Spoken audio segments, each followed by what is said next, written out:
할렐루야. 수요기도에 나오신 성도님들을 주님의 이름으로 환영합니다.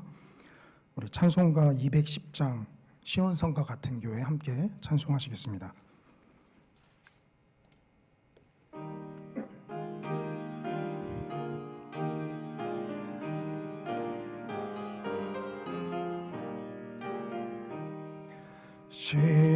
시온성과 같은 교회 그의 영광 한없다. 허락하신 말씀대로 주가 친히 세웠다. 반석 위에 세운 교회 흔들 자가 누구랴. 모든 원수의 워사도 아무 근심 없도다. 생명샘이 솟아나와 모든 성도 마시니 언제든지 흘러넘쳐 부족함이 없도다. 이런 물이 흘러가니 목마를 자 누구랴. 주의 은혜 풍족하여 넘치고도 넘친다. 주의 은혜 내가 받아 시온 백성 되는 때 세상 사람 비방해도 주를 찬송하리라. 세상 헛된 모든 영광 아침 안개 같으니 주의 자녀 받을 복은 영원 무궁하도다.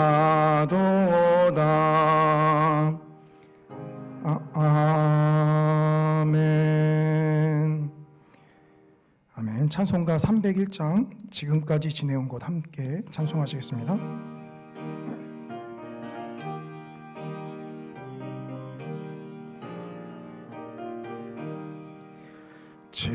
지금까지 지내온 것 주의 크신 은혜라.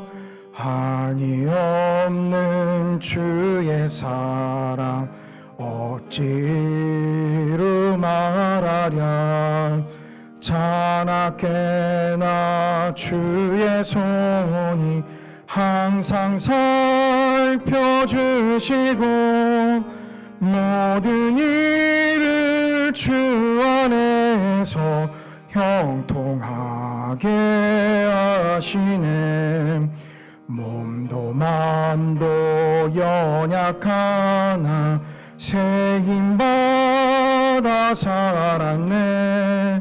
물 붓듯이 부시는 주의 은혜 족하다.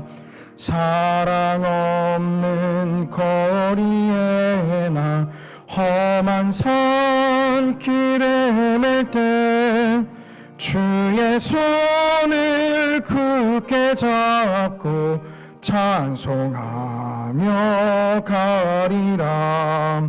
주님 다시 배올 날이 날로 날로 다가와 무거운 짐 주께 맡겨 벗을 날도 멀잖네.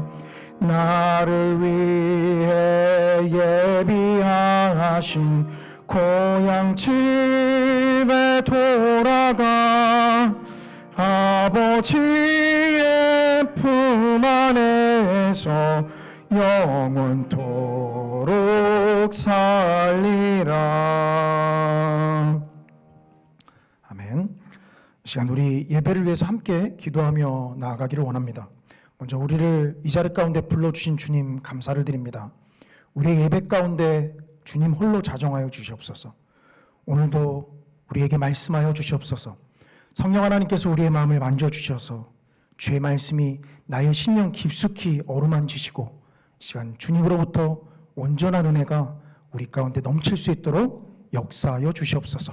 이 시간 우리 함께 기도하며 나아갑니다. 사랑과 은혜가 충만하신 아버지 하나님, 주님 참으로 감사를 드립니다. 주께서 우리를 주의 백성 삼으시고 또 이 시간 수요기도회로 주님 앞에 모일 수 있도록 인도하여 주심을 감사를 드립니다. 생명 되신 아버지 하나님, 생명의 말씀을 쫓아 주님 전에 나와왔습니다. 우리의 예배 가운데 주님만이 홀로 자정하여 주시옵소서. 아버지 하나님만이 홀로 영광 받아 주시며 우리의 입술의 찬양과 우리의 고백을 오직 주님만이 흠양하여 주시옵소서. 아버지 하나님, 오늘도 우리에게 말씀하여 주시기를 원합니다. 주님의 생명의 말씀이 우리의 마음을 깊숙이 어루만져 주셔서 아버지 하나님, 상처난 마음들 주님 이 시간 치유하여 주시며 낙담한 마음들에게 힘과 용기를 불어넣어 주시며 아버지 하나님으로부터 온전한 은혜가 우리 가운데 충만히 넘칠 수 있도록 아버지 하나님 역사하여 주시옵소서. 예배의 시정일관을 주님만을 의지하며 나아갑니다. 마치는 순간까지 주님 동행하여 주시옵소서.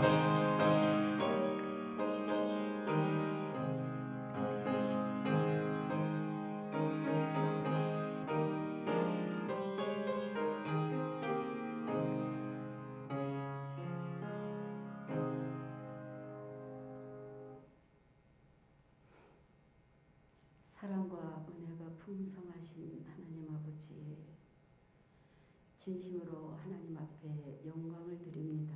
아멘. 저희들은 말씀을 떠나서는 죽을 수밖에 없는 죄인들임에도 불구하고 호흡하게 하여 주시고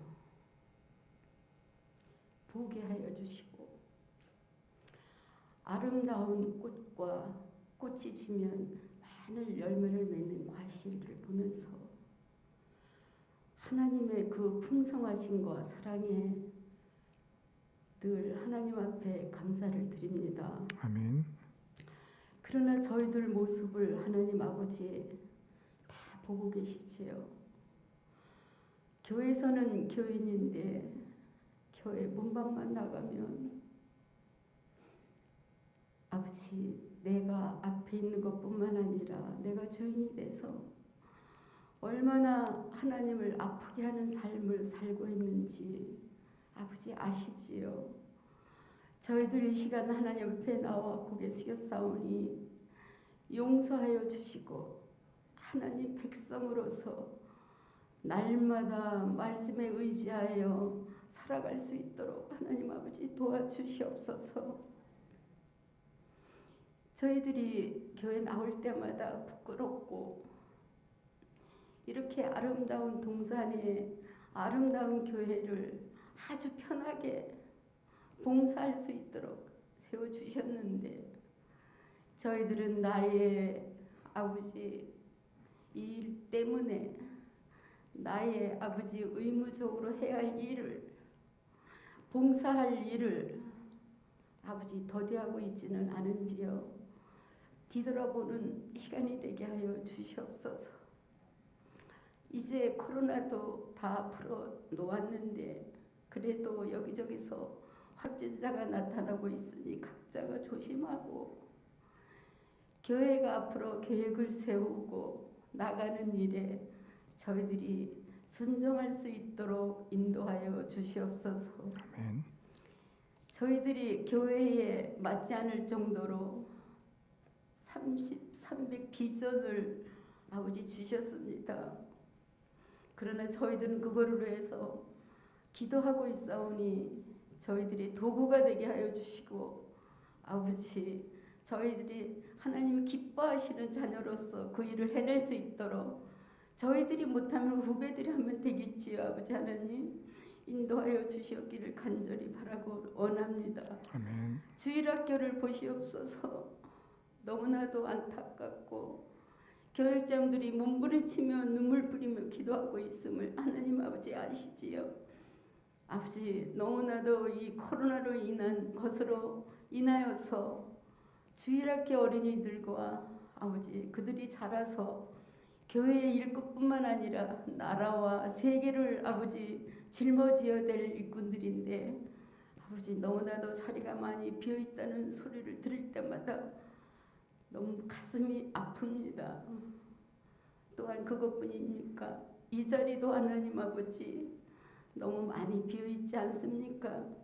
하나님이 세우신 일꾼들이 아버지 악망하게 하여 주시옵소서. 내가 할 일을 찾아서 일하는 일꾼들 되게 하여 주시고 하나님께서 세운 일꾼들이 늘 감사하며 찾아서 봉사할 수 있도록 하나님 아버지 은혜 내려 주시옵소서. 아멘. 하나님 아버지 질병으로 인해서 또 나이가 들어서 교회 나오고 싶어도 나오지 못하는 아버지 그러는 우리의 지체들 어르신들 많이 계십니다. 그분들의 얼굴을 떠올릴 때마다 저희들이 앞날의 모습이 보는 것 같아 무지 마음이 아픕니다. 아버지 젊었을 때 하나님 나라를 위해서 최선을 다하여 봉사할 수 있는 저희들 되게 인도하여 주시옵소서. 아멘.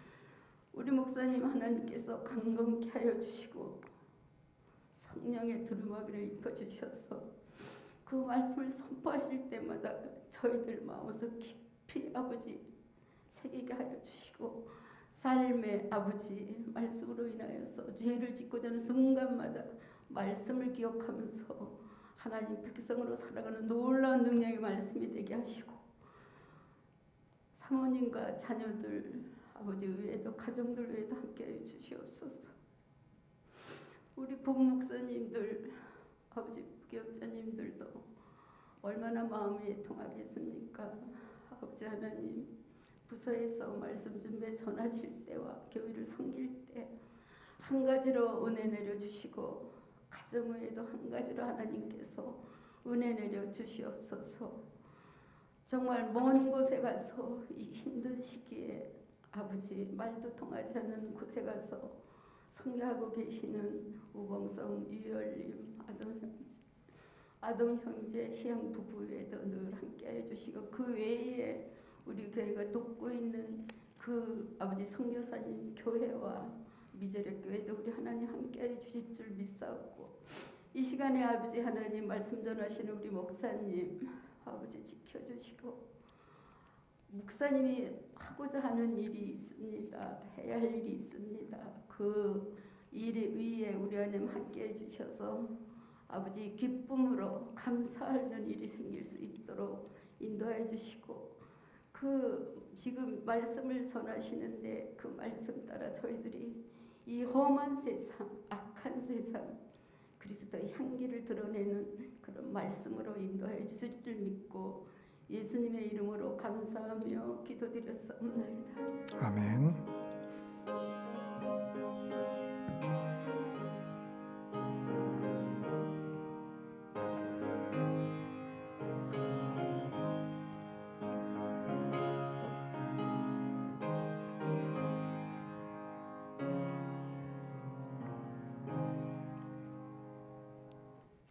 이 시간 우리에게 주시는 하나님 말씀은 예레미야 20장 7절에서 18절까지 말씀입니다.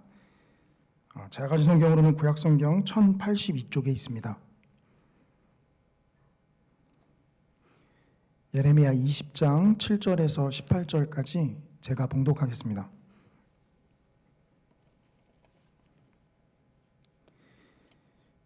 여호와여 주께서 나를 권유하심으로 내가 그 권유를 받았사오며 주께서 나보다 강하사 이기셨으므로 내가 조롱거리가 되니 사람마다 종일토록 나를 조롱하니이다.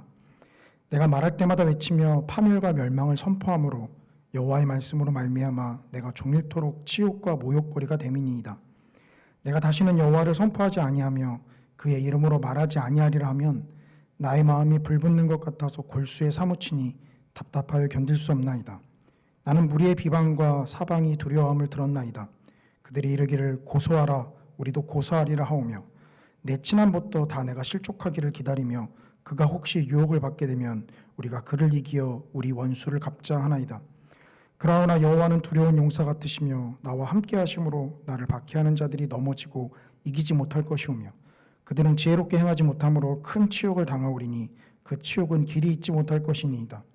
의인을 시험하사 그 패부와 심장을 보시는 만군의 여호와여, 나의 사정을 주께 아뢰었사온즉 주께서 그들에게 보복하심을 나에게 보게 하옵소서. 여호와께 노래하라. 너희는 여호와를 찬양하라. 가난한 자의 생명을 행악자의 손에서 구원하셨음이니라. 내 생일이 저주를 받았다면, 나의 어머니가 나를 낳던 날이 복이 없었다면, 나의 아버지에게 소식을 전하여 이르기를 당신이 등남하였다 하여 아버지를 즐겁게 하던 자가 저주를 받았다면, 그 사람은 여호와께서 무너뜨리시고 후회하지 아니하신 성읍같이 되었다면, 그가 아침에는 부르짖는 소리, 낮에는 떠드는 소리를 듣게 하였다면 좋을 뻔하였나니, 이는 그가 나를 태에서 죽이지 아니하셨으며 나의 어머니를 내 무덤이 되지 않게 하셨으며 그의 배가 부른 채로 항상 잊지 않게 하신 까닭이로다.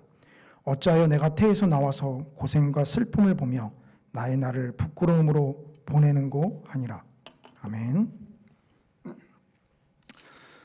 예레미야 20장 7절에서 18절까지의 말씀을 가지고 하나님의 일꾼의 감정 기복이라는 제목으로 함께 은혜 나누고자 합니다.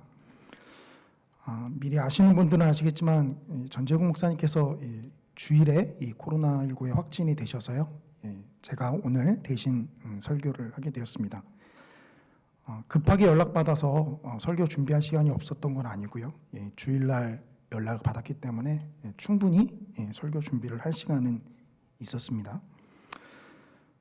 최근에 MBTI 성격 검사라는 것을 아마 들어보셨을 것입니다. 사실 굉장히 오래전부터 있었던 성격 유형 검사인데요, 아마 처음 들어보시는 분들도 있으실 거예요. 이 4가지 기준으로 사람을 16가지 유형으로 분류를 해서 이 사람의 성격이 대략 어떻다라고 가늠해 보는 것입니다. 저도 한 10여 년 전쯤에 마지막으로 했던 것 같은데요, 그때 저의 MBTI는 ENTP로 나왔습니다. 잘 모르시겠지만 그 앞에 E는 이제 내성적이라기보다는 이제 외향적인 성격을 뜻합니다. 그런데 최근에 이 성격 유형 검사지가 이 기업에 취업을 하는데도 이 제출을 요구하는 기업들이 늘어나고 있다라는 것입니다. 그렇게 제출을 하라는 이유는 자신들이 함께 일하기에 알맞은 성격을 가진 사람을 뽑고자 함이겠죠. 그래서 취업을 준비하는 사람들에게서는 아니 자신이 타고난 성격도 스펙이 되는가? 라고 한탄을 토로하기도 합니다. 내성적인 사람보다는 외향적인 사람을 더 선호하고 뽑으려는 기업들이 있기 때문이죠. 사람을 16가지 유형으로 분류해놓고 그 안에 속하게 만든다라는 것부터 사실 맞지 않습니다. 우리 한 사람 한 사람은 비슷한 성격인 것 같아도 이 아주 세밀한 부분에서 또 차이를 이루기 때문이죠. 오늘 저는 이 예레미야서의 말씀을 통해서 이 예레미야가 하나님 앞에 어떠한 감정 기복을 보여주는지를 설교하고자 합니다. 이 중간에 있는 말씀으로 좀 시작을 했으면 좋겠는데요, 우리가 읽었지만 한 번 더 보겠습니다. 예레미야 20장 13절부터 14절입니다. 여호와께 노래하라. 너희는 여호와를 찬양하라. 가난한 자의 생명을 행악자의 손에서 구원하셨음이니라. 내 생일이 저주를 받았다면, 나의 어머니가 나를 낳던 날이 복이 없었다면. 사실 18절까지 읽고 싶은데요, 이 18절까지의 내용은 이 14절과 동일한 내용입니다. 자신이 태어난 날을 저주하는 내용이죠. 한마디로 내가 그때 죽었어야 되는데 내가 죽지 못해서 이 고생을 당한다라는 것이 지금 예레미야의 고백입니다. 놀랍지 않습니까? 바로 앞절에서는 하나님을 찬양하라라고 했던 예레미야가 순식간에 태세를 바꿔서 자신이 왜 태어나서 죽지 않고 이 고생을 하고 있는가라고 한탄을 하고 있습니다. 본문이 저의 이목을 끈 이유는 이 부분 때문입니다. 그리고 제가 본문을 통해서 답을 얻고자 했던 것은 어떻게 하면 이렇게 감정 기복이 흔들리지 않고 신실한 하나님의 일꾼이 될 수 있는가라는 질문으로 본문을 살펴보았습니다. 미리 말씀을 드리지만 이 질문에 대한 답은 본문에 나와 있지 않습니다. 저는 그것을 매의 눈처럼 좀 샅샅이 찾아보았는데요. 예레미야가 이후의 내용에도 어떻게 이 감정의 기복을 줄이고 하나님 앞에 신실한 사역자가 되었는지에 대해서는 더 이상 이야기를 하지 않습니다. 그러나 그럼에도 불구하고 이 본문을 통해서 답을 찾아가고자 합니다.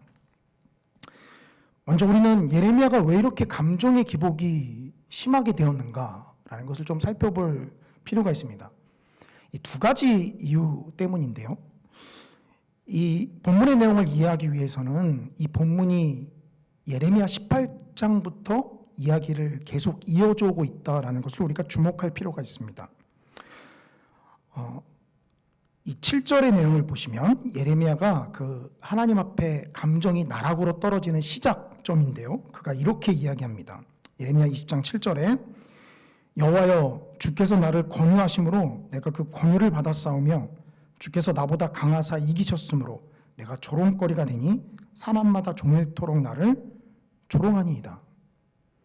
이 예레미야는 이 하나님께서 나를 권유하셨기 때문에 내가 사람들의 조롱거리가 되었다라고 이야기합니다. 성도님들께서 잘 아시는 대로 예레미야는 예루살렘이 바벨론에 의해서 멸망을 당할 것이다 라는 심판의 메시지를 선포한 자입니다. 이 유다왕 말기 그 시드기야 시대에 이스라엘이 바벨론에 의해서 멸망할 것을 선포한 선지자였죠. 벌써 사명을 듣기만 해도 굉장히 우울한 느낌이 들지 않습니까? 회복의 메시지만 선포해도 힘이 들 텐데 멸망을 선포를 하고 다녔으니까요. 이 예레미야는 이 멸망의 메시지를 선포하면서 동시에 회복의 메시지도 선포했지만 듣는 사람들은 예레미야가 하는 멸망의 메시지를 너무도 듣기 싫어했습니다. 왜 우리도 칭찬보다는 꾸지람을 듣는데 익숙하지 않잖아요. 꾸지람을 들으면 여전히 속이 불편합니다. 뭐 대놓고 꾸지람을 주지 않더라도 우리를 격려하기 위해서 또 때로는 바로 세우기 위해서 하는 이 말들도 때로는 속이 거북하게 느껴지죠. 이 놀라운 것은 7절에서 예레미야가 하나님을 향해서 주께서 나를 권유하셨다라는 이 표현입니다. 이 똑같은 단어가 사실 오늘 본문의 10절에서 한 번 더 등장을 하는데요. 이 번역만 다르게 해서 등장을 합니다. 이 10절을 보시면 유혹을 받게 되면이라는 표현이 있습니다. 이 유혹이 이 예레미야 20장 7절에 권유와 똑같은 히브리어 단어가 사용되고 있습니다. 원래 이 단어가 가지는 뜻은 이제 속이다, 꼬시다 라는 뜻이 있어요. 그러니까 꿰는 거죠. 그러니까 예레미야가 하나님께서 자신을 거짓말로 꿰었다라고 지금 이야기를 하고 있습니다. 한글 성경에서는 굉장히 점잖게 권유하셨다라고 표현하지만 원색적으로 좀 번역을 하면 하나님께서 나를 속이고 꿰었다라고 지금 이야기를 하는 거죠. 즉 하나님께서 나를 속이고 꿰었으므로 내가 지금 조롱거리가 되었습니다 라는 것이 예레미야의 고백입니다. 이 표현을 들으면 이 예레미야 1장 예레미야가 처음 하나님 앞에 소명을 받을 때의 모습이 생각나요. 예레미야는 소명을 단번에 받지 않았습니다. 예레미야 1장 5절부터 6절인데요. 내가 너를 모태에 짓기 전에 너를 알았고 내가 배에서 나오기 전에 너를 성별하였고 너를 여러 나라의 선지자로 세웠노라. 한번 끊고 가겠습니다. 이 말만 들어도 가슴이 벅차오르는 표현 아닙니까? 어머니의 태에서부터 이미 너를 알았고 너가 태어나기 전부터 이미 너를 성별하고 여러 나라의 선지자로 너를 세웠다. 듣기만 해도 뿌듯하죠. 그런데 예레미야가 어떻게 반응합니까? 내가 이르되 슬프도소이다 주 여호와여 보소서 나는 아이라 말할 줄을 알지 못하나이다 하니. 우리가 언뜻 읽으면 예레미야가 겸손히 미덕이기 때문에 하나님의 그 큰 칭찬 앞에 그냥 겸손하게 선지자직을 살며시 한번 거절하는 이 모습을 보이는 것처럼 보입니다만 사실 이 예레미야는 정말 선지자직을 하나님 앞에 거절한 것입니다. 예레미야 전체 예레미야가 자신의 감정을 표현한 것들을 살펴보면 모르긴 몰라도 예레미야는 조금 내성적인 성격이 아니었나 싶습니다. 하나님께서 선지자로 세웠지만 자신은 이 일을 감당하지 못합니다 라고 하나님 앞에 거부했던 것이었죠. 그러니 이 사람들의 조롱거리가 된 이 상황 속에서 자신이 하나님한테 이 예레미야 1장에서 했던 말이 당연히 생각나겠죠. 예레미야가 하나님 앞에 점잖게 표현하지만 만약에 저라면 이렇게 반응했을 것 같습니다. 내가 안 한다고 했잖아요. 내가 안 한다고 분명히 얘기했잖아요.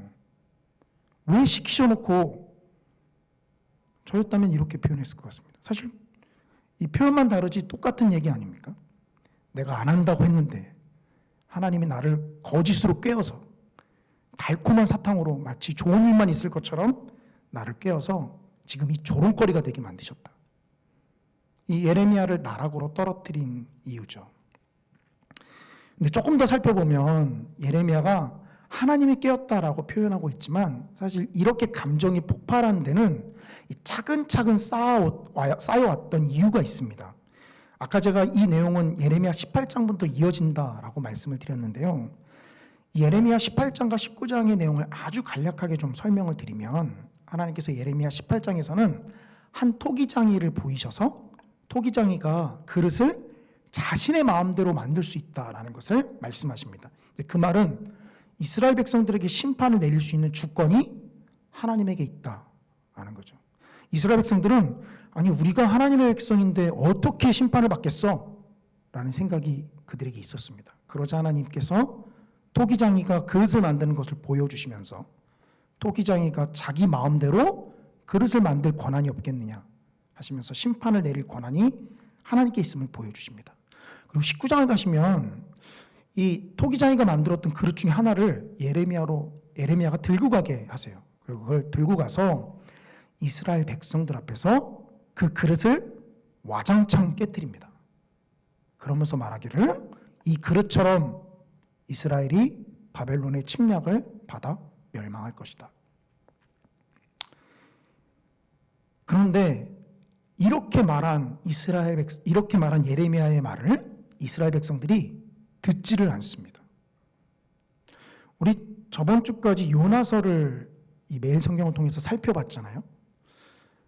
이 요나서 3장에 요나가 바벨론에게 가서 아수르에 가서 니느웨에 가서 선포한 메시지는 40일이 지나면 니느웨가 멸망할 것이다.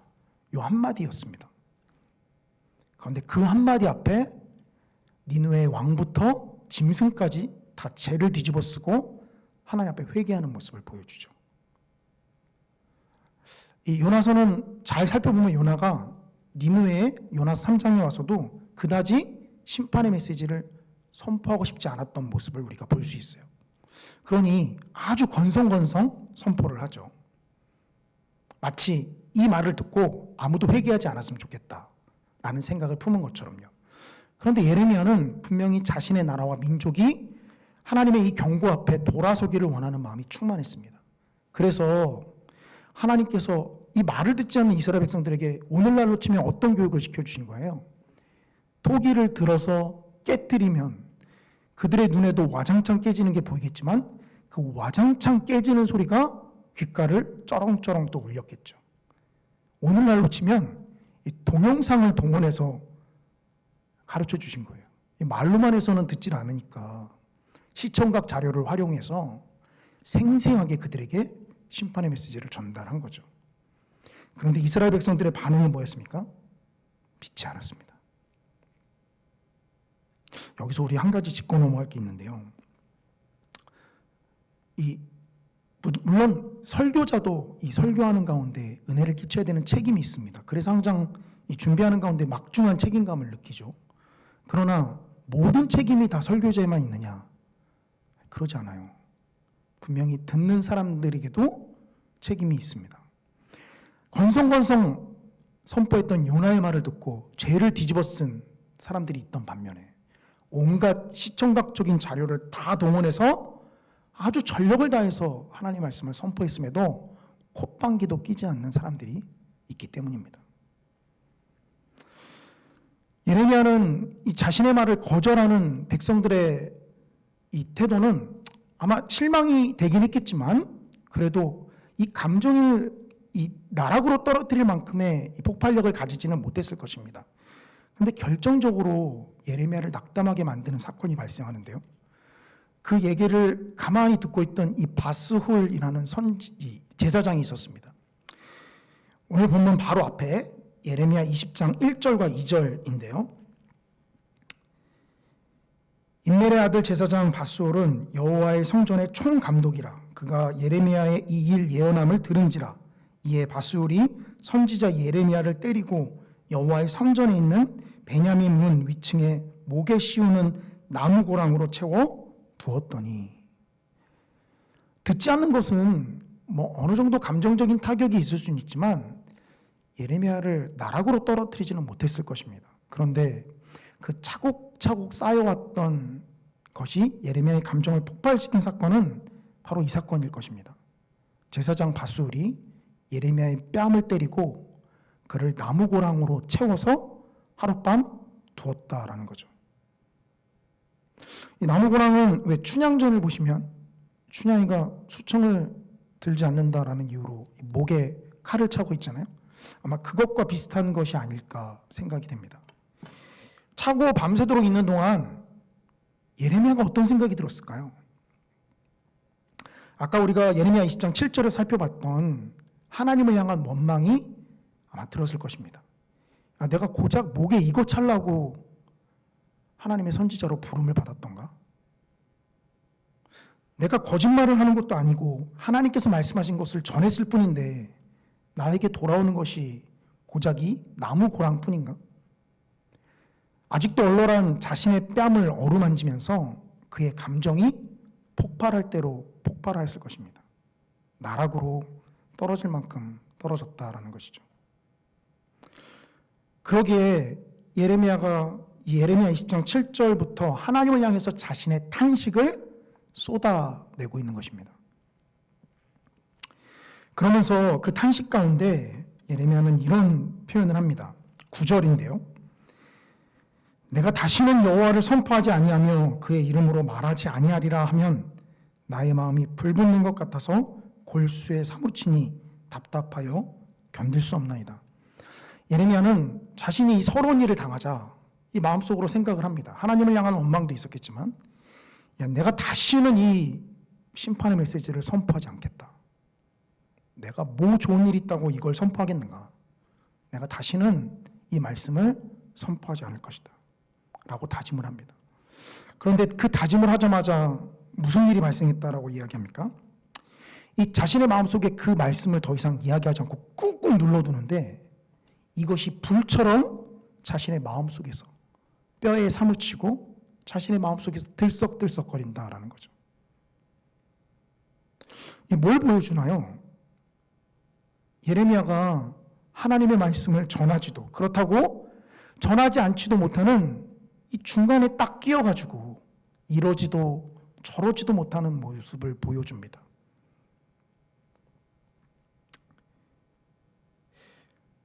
제가 그 화요일날 미가 성장반에서도 좀 말씀을 드렸는데 저번 주에 노예가 있었습니다. 이제 보통 노예하면 이제 우리 노예에 소속된 목사님들께서 이제 다 모이시죠. 뭐 저도 이제 목사 회원으로서 이제 발언권이 있지만 제가 거기서 뭐 손을 들고 발언을 한다라는 것은 사실 뭐 가능은 한 일이긴 하지만 굳이 이제 그러진 않습니다. 뭐 저도 이제 앞에서 서류가 이제 회의하는 내용들을 다 잘 듣긴 하지만 장시간을 앉아 있다 보면 제가 주로 하는 것은 이 노예에서 나온 책자를 펼쳐서 이제 거기에 이제 목사님들 명부랑 이제 교회 명부가 있거든요. 그러면 이제 그 명부를 보는 거죠. 뭐 동기가 있나부터 처음에서 살펴봐서 나랑 같은 해 졸업하신 부목사님들은 누가 있는가, 뭐 어느 교회에서 누가 사역을 하고 있는가, 이런 것들을 봅니다. 물론 그것만 보는 건 아니에요. 귀로 다 회의 내용을 듣고서도 하는데, 근데 보다 보면 솔직하게 이런 생각이 들어요. 이렇게 주님, 이렇게 목사님들이 많이 계신데 굳이 저까지 목사를 해야 됐을까요? 제 솔직한 마음입니다. 주님, 이렇게 명부에 보면 우리 노예만 해도 이렇게 많으신데 굳이 저까지 했어야 됐을까요? 보면서 그런 생각이 들어요. 그리고 교회 명부에는 이제 장로님들이 있지 않은 교회들도 있습니다. 이제 그런 교회는 이제 아직 미조직 교회죠. 장로님들이 세워지지 않은 이제 교회. 그럼 벌써 그거를 통해서 우리는 교회의 규모를 짐작해 볼 수 있습니다. 그런 교회들이 많이 있어요. 주님, 정말 저까지 할 필요가 있었을까요? 이런 질문들을 끊임없이 주님 앞에 기도하고 또 토로합니다. 그러나 이 예레미야처럼 이 중간에서 이러지도 저러지도 못하는 이것이 저의 솔직한 모습이에요. 안 해. 그러다니 마음속에서 불길 같은 것이 솟아올라서 누르지를 못하겠고, 그러다고 선포하자니 돌아오는 것은 나무고랑에 차여 있는 모습뿐이고, 물론 오늘날 그렇게 뺨을 때리고 고랑을 채우는 사람들은 없습니다만, 저 또한 예레미야처럼 이 많은 사람들이 하나님 말씀을 듣지 않을 때 이 낙심하고 또 실망합니다. 그리고 가끔씩 이거 분명히 내가 설교한 내용인데 또 아이들이 그대로 움직이지 않을 때 보면 실망감을 감출 수가 없어요. 더 놀라운 것은 분명히 내가 했던 내용인데 마치 처음 들었다는 것처럼 이제 얘기를 할 때면 사실 저도 더 깜짝깜짝 놀랍니다. 예레미야는 지금 중간에 끼어서 이러지도 저러지도 못하는 상황을 보여줘요. 그러나 이내 예레미야가 이 11절부터 14절, 13절까지 하나님을 찬양하는 모습을 보여줍니다. 역시 예레미야답다라는 생각이 듭니다. 이 감정의 나락으로 떨어졌음에도 불구하고 그가 거기서 정말 내가 이 모든 걸 다 안 할 거야 하고 걷어차는 것이 아니라 그래도 하나님을 찾고 이 하나님께서 나의 용사가 되십니다 라고 고백을 한다라는 거죠. 여기서까지만 딱 성경이 끝났으면 예레미야처럼 우리의 감정을 꾹꾹 누르고 하나님 앞에 신실함을 표현해야 돼 라는 정도로 아마 제가 답을 찾았을지도 모르겠어요. 그런데 성경은 여기서 끝나는 게 아니라 아까 우리가 살펴봤듯이 하나님을 찬양하고 하나님께 영광을 돌렸던 예레미야가 몇 구절 나아가지도 않아서 바로 이어지는 구절에서 자신이 태어난 날을 저주하기 시작합니다. 자신이 태어난 날을 저주하고 아들이 태어났다라는 소식을 아버지에게 전한 자를 저주하고 태어난 그날 어머니가 자신의 무덤이 되지 않았던 그것을 저주하기 시작합니다. 놀라울 일이죠. 최소한 나는 몇 구절 가서 좀 이야기할 것 같은데 하나님을 찬양하고 바로 이렇게 뭔가 감정이 이렇게 갑자기 변한다는 것은 이 정신과적인 치료를 받아야 될 것 같은 느낌이 들지 않습니까? 근데 예레미야는 그렇게 하나님을 찬양했다가 바로 다시 하나님 앞에 자신이 태어난 날을 저주하는 모습을 보여줍니다. 왜 이럴까요? 사실 두 번째 이유가 이 예레미야가 감정이 왔다 갔다 하게끔 만들어줍니다. 우리는 첫 번째 이유로 이스라엘 백성들이 예레미야의 메시지를 듣지 않고 오히려 예레미야를 향해서 적대적인 감정을 표현했다라는 걸 살펴봤어요. 근데 두 번째 이유는 사실 더 기가 막힙니다. 이 10절인데요.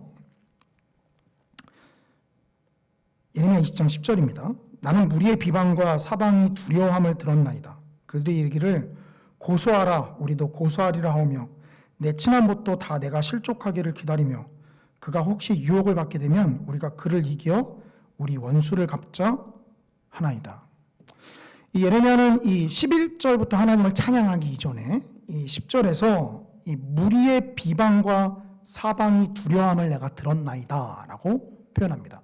이제 사방이 두려워한다라고 이제 번역이 되어 있어서 이 주변이 예레미야를 두려워하는가라고 생각하기 쉽지만 이 바른 번역은 사방의 두려움들이 예레미야를 점점 옥죄어 오는 것을 표현하고 있는 것입니다. 그러니까 둘러보니까 사방의 두려움들이 자신을 점점 옥죄어오고 있다는 거죠.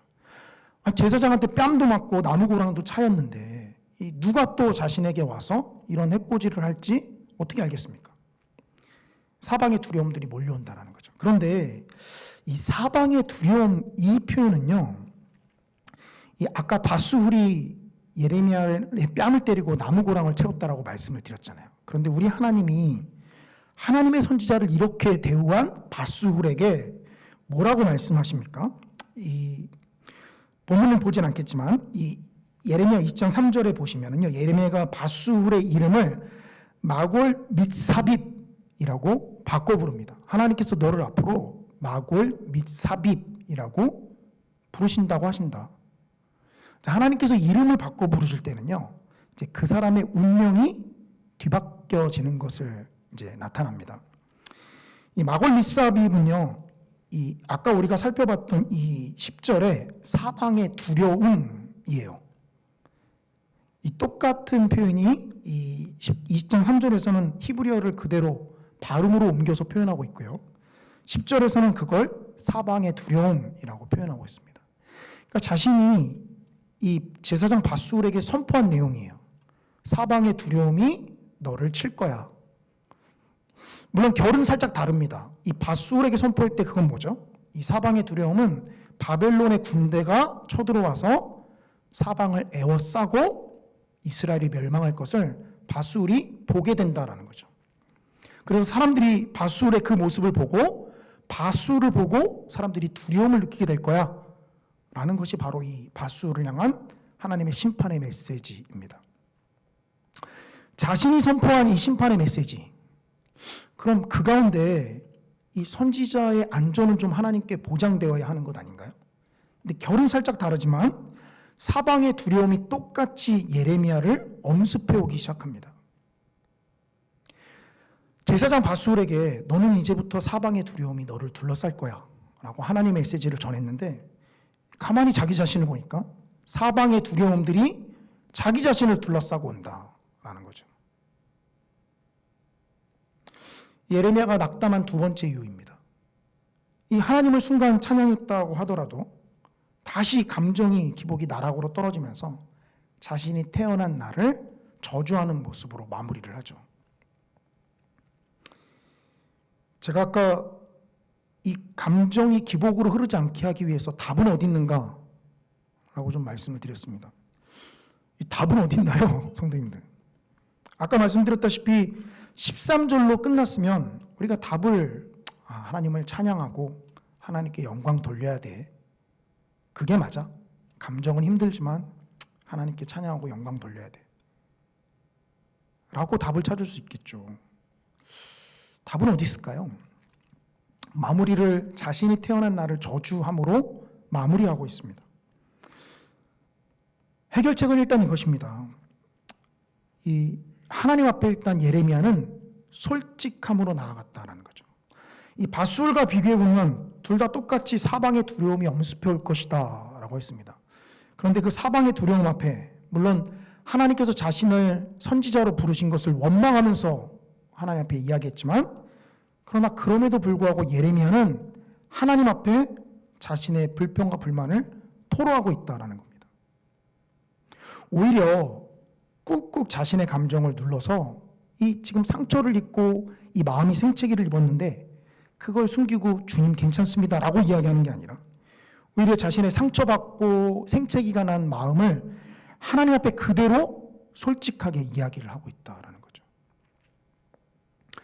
이 심리학자들이 마음을 치유하는 이 여러 가지 방법들을 이야기하는 데 있어서 그 자신의 감정을 솔직하게 표현할 것을 하나의 방법으로 이야기하기도 합니다. 솔직함을 하나님 앞에 그대로 표현하고 있는 것이죠. 그리고 성경이 보여주는 하나의 방법이 또 있는데, 갈팡질팡하는 예레미야의 모습을 굳이 숨기지 않아요.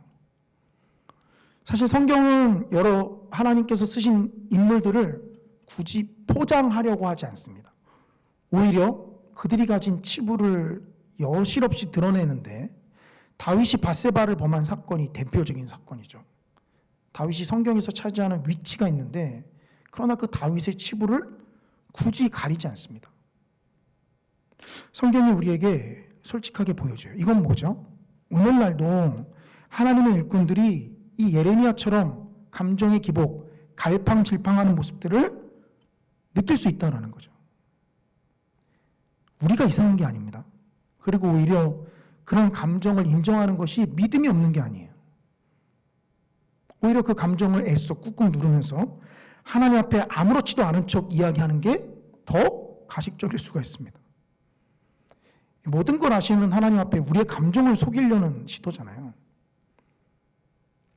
오히려 격하게 표현하면서 예레미야가 하나님 앞에 불만을 토로했지만 예레미야의 솔직함이 우리에겐 부족합니다. 상처난 마음, 생채기 된 그 마음을 굳이 스스로 감싸려 하지 않고 하나님 앞에 이렇게 상처받았음을 하나님 앞에 고백하는 거죠. 자신이 갈팡질팡하는 사람임을 하나님 앞에 인정하는 것입니다.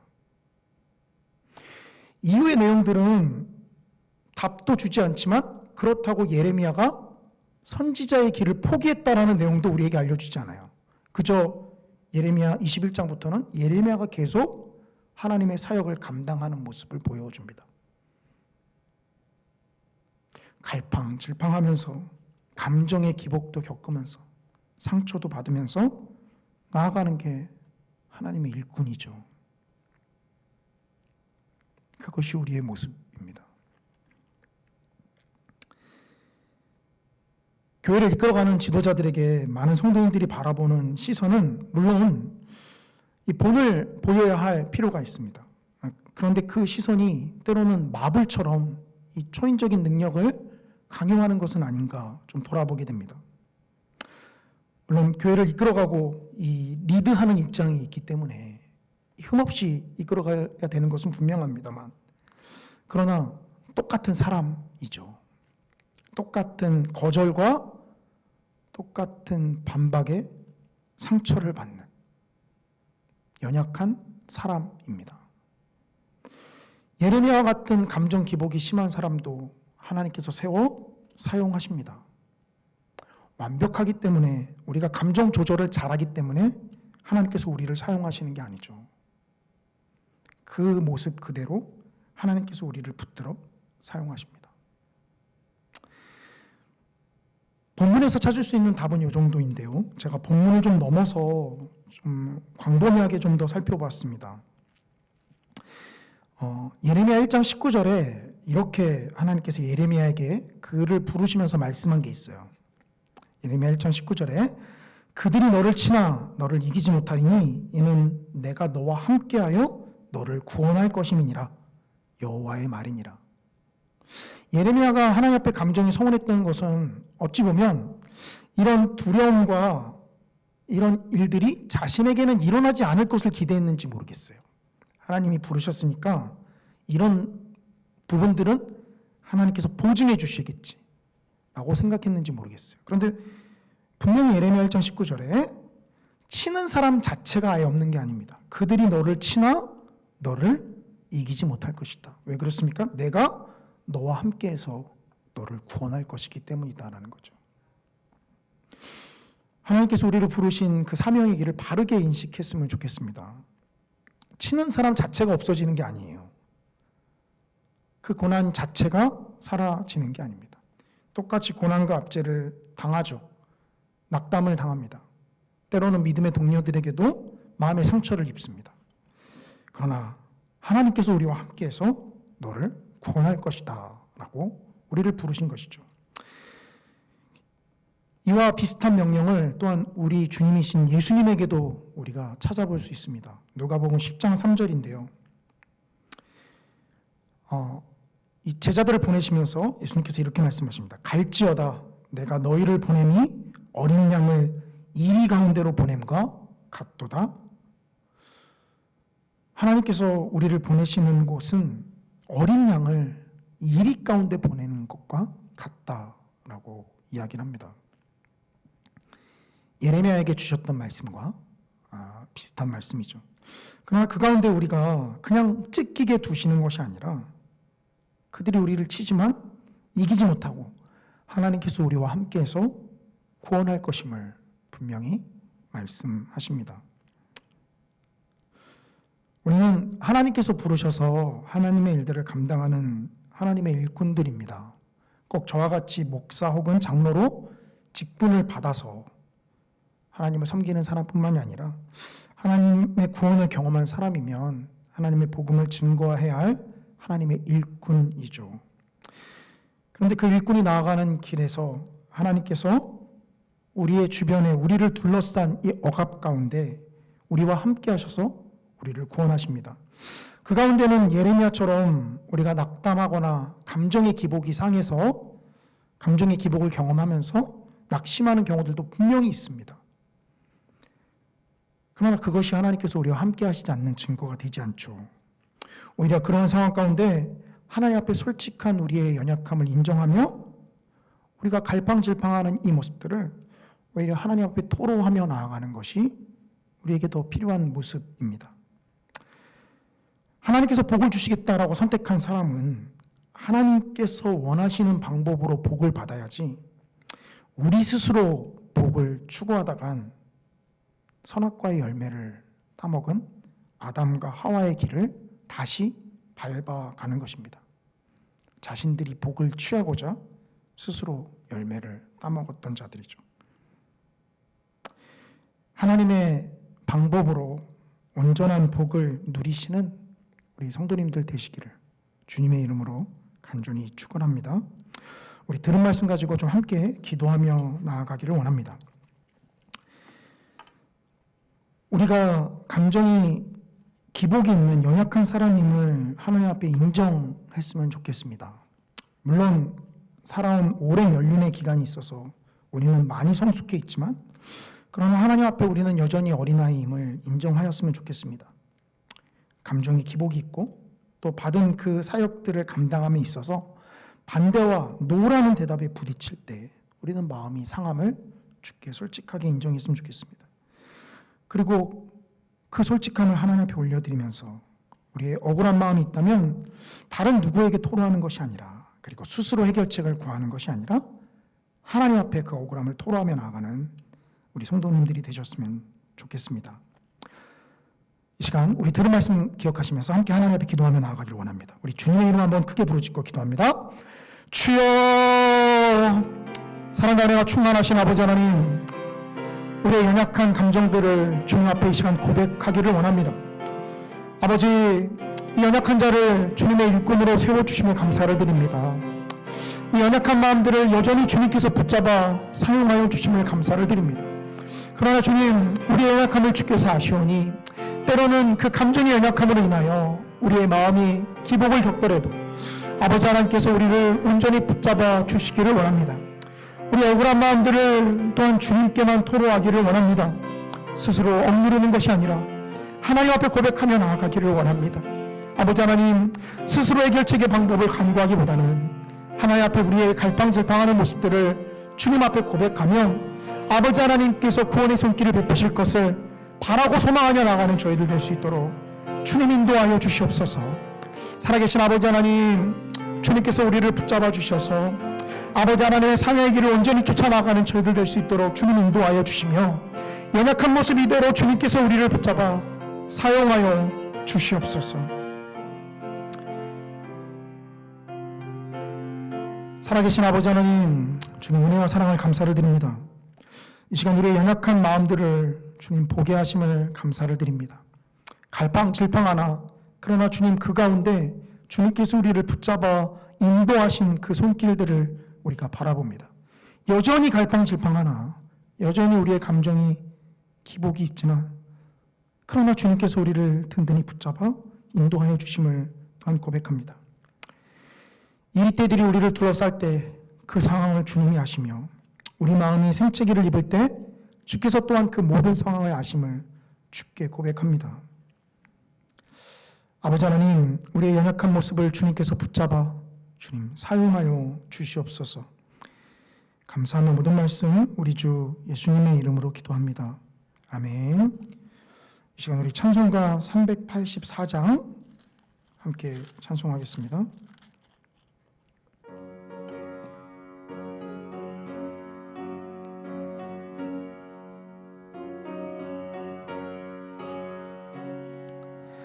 나의 갈 길 다가도록 예수 인도하시니 내 주 안에 있는 긍휼 어찌 의심하리요. 믿음으로 사는 자는 하늘 위로 받겠네. 무슨 일을 만나든지 만사형통하리라. 무슨 일을 만나든지 만사형통하리라. 나의 갈 길 다가도록 예수 인도하시니 어려운 일 당한 때도 족한 은혜 주시네. 나는 심히 고단하고 영혼 매우 가라나. 나의 앞에 반석에서 샘물 나게 하시네. 나의 앞에 반석에서 샘물 나게 하시네. 나의 갈 길 다가도록 예수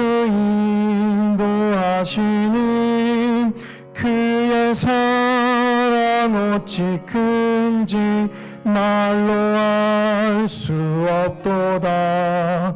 성령 감화 받은 영혼 하늘 알아갈 때에 영영 부를 나의 찬송 예수 인도하셨네. 영영 부를 나의 찬송 예수 인도하셨네.